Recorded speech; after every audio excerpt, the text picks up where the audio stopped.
নির্বাচনের আগে মুক্তিযুদ্ধের পক্ষে তাদেরকে দাঁড়িয়েছে, যেহেতু আওয়ামী লীগের এবং আওয়ামী লীগ তো মুক্তিযুদ্ধকে তাদের পৈতৃক সম্পত্তি মনে করতো, কিন্তু মুক্তিযুদ্ধ তো কোনো দলের সম্পত্তি নয়।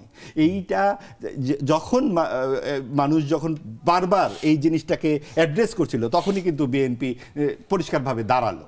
এবং আওয়ামী বয়ান বলে যে কথাটি বলা হয়, সেটাও কিন্তু ঠিক নয়, কারণ মুক্তিযুদ্ধের দলিলপত্র জিয়াউর রহমানের সময় 15 খণ্ড লেখা হয় এবং প্রকাশিত হয়। তারপরে আপনি এই যে সরকারের যে সংস্কৃতি মন্ত্রী, উনি কিন্তু বৈশাখী যে মঙ্গল শোভাযাত্রা, প্রথমে বললেন যে এটা অপ্রয়োজনীয় বিতর্ক, এটা কিন্তু ওই যে আগের উপদেষ্টা, এটা ওই যে তার সেই বিদ্যার এলো পাথারি বিদ্যার মুক্তিযুদ্ধ নিয়ে বিতর্ক ইত্যাদি অনেক কিছুই তার, ওগুলো তো আরো বড় আলাপ, ওই দিন ওইটা আমরা একটু পরে ওই আলাপের দিকে যাই। যে আপনি যেটা বললেন যে এইখানে এইটা আমরা আসলে ঠিক বুঝতে পারছি না যে বর্তমান সরকার ঠিক সুস্পষ্টভাবে কোন কোন ক্ষেত্রে অবস্থান নিচ্ছেন।